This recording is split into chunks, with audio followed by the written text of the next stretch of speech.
Hello friends, welcome to mister Chanti talks. So friends, ఈరోజు అయితే పారిజాత పర్వం మూవీ ఓటీటీ రివ్యూ మనమైతే తెలుసుకుందాం.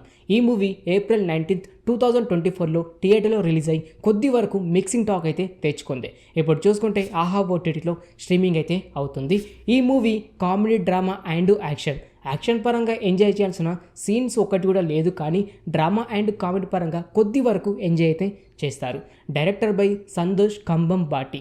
ఈ మూవీ స్టోరీ కోసం మాట్లాడుకుంటే హీరో అయిన చైతన్యరావు, వైవహర్ష అండ్ సునీల్ సినిమాలో నటించడానికి ఊరు నుండి హైదరాబాద్కి వచ్చి ప్రయత్నించగా వారు అనుకున్నది సాధించలేకపోయేసరికి వీరు ముగ్గురు కలిసి ఒక ప్లాన్ అయితే వేస్తారు. మరి ఆ ప్లాన్ ఏంటి? ఆ ప్లాన్ సక్సెస్ అయిందా లేదా? చివరికి వీరు అనుకున్నది సాధించారా లేకపోతే అలాగే మిగిలిపోయిందా? ఇలా ప్రతి ఒక్కటి మీరు తెలుసుకోవాలంటే మాత్రం ఈ మూవీ మీరైతే చూడాల్సిందే. ఈ మూవీ 2 hours 13 minutes అయితే యావరేజ్ డ్యూరేషన్ అయితే ఉంటుంది భయ్య. కాకపోతే సినిమా చాలా వరకు ల్యాగ్ అయితే అనిపిస్తుంటుంది. పెద్దగా ఈ సినిమాలో చెప్పుకోదగ్గ సీన్స్ అలాగే స్టోరీ అంటూ ఏమైతే లేదని చెప్పుకోవచ్చు. సునీల్ గారు ఎప్పుడైతే కనబడుతూ ఉంటారో అక్కడక్కడ కొన్ని సీన్స్ అయితే ఎంజాయ్ చేస్తూ ఉంటారు. అలాగే సునీల్ గారిని అలాగే వైవహర్ష గారిని అయితే కామెడీ పరంగా పెద్దగా వాడుకోలేదని చెప్పుకోవచ్చు. ఎప్పుడైతే సునీల్ గారు కనిపిస్తూ ఉంటారో అక్కడ మాత్రం కొద్దిగా కామెడీ పరంగా వర్కౌట్ అయిందని చెప్పుకోవచ్చు. మిగతా స్టోరీ మాత్రం చాలా వరకు ల్యాగ్ అయితే అనిపిస్తూ ఉంటుంది. ఫస్ట్ హాఫ్ చూసుకుంటే కొద్ది వరకు ఇంట్రెస్టింగ్ అయితే ఉంటుంది, కానీ సెకండ్ హాఫ్ మాత్రం చాలా వరకు ల్యాగ్ అని చెప్పుకోవచ్చు. ఈ సినిమాలో ప్లస్ పాయింట్స్ కోసం మాట్లాడుకుంటే ఇంటర్వెల్ సీన్ మాత్రం కొద్ది వరకు వర్కౌట్ అయిందని చెప్పుకోవచ్చు. అలాగే సెకండ్ హాఫ్కి బ్యాక్గ్రౌండ్ మ్యూజిక్ కూడా కొద్ది వరకు సెట్ అయిందని చెప్పుకోవచ్చు.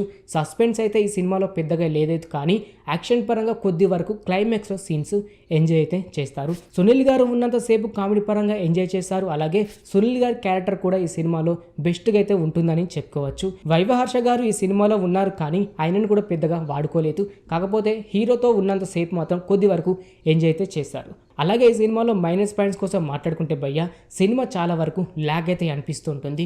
ఫస్ట్ హాఫ్ ఒక 20 minutes తర్వాత ల్యాగ్ అవుతుంది. అలాగే ఇంటర్వెల్ అయిపోయిన తర్వాత కూడా సినిమా మొత్తం ల్యాగ్ అయితే అనిపిస్తూ ఉంటుంది. కాకపోతే కామెడీ పరంగా ఎంజాయ్ చేయాలనుకుంటే మాత్రం ఈ సినిమా అయితే చూడొచ్చు. ఈ మూవీలో చూసుకుంటే ఒక 4 songs అయితే ఉన్నాయి.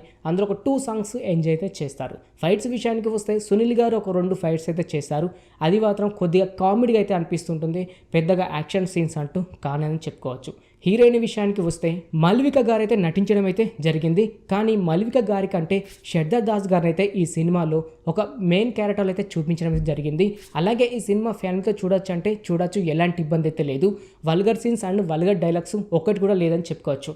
కాకపోతే ఫస్ట్ హాఫ్లో మాత్రం శ్రద్ధా దాస్ గారిది కొంచెం ఎక్స్పోజింగ్ సీన్స్ అయితే ఉంటాయి. అది స్కిప్ చేస్తే ఫ్యామిలీతో చూస్తూ ఎంజాయ్ అయితే చేయొచ్చు.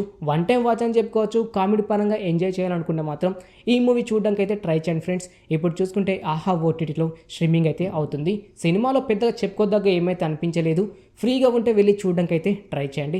ఓకే ఫ్రెండ్స్, చూశారు కదా పారిజాత పర్వం మూవీ ఓటీటీ రివ్యూ. ఇంకిలాగే ప్రతి ఒక్క మూవీ ఓటీటీ రివ్యూ అండ్ ప్రతి ఒక్క వెబ్ సిరీస్ రివ్యూ ఇలా ప్రతి ఒక్కటి మీరు తెలుసుకోవాలి అనుకుంటే మన ఛానల్ని సబ్స్క్రైబ్ చేసుకొని పక్కన ఉండే గంట సింబల్ని యాక్టివేట్ చేసుకోండి. మరొక మూవీ రివ్యూతో మీ ముందుకైతే వస్తాను. Thanks for watching.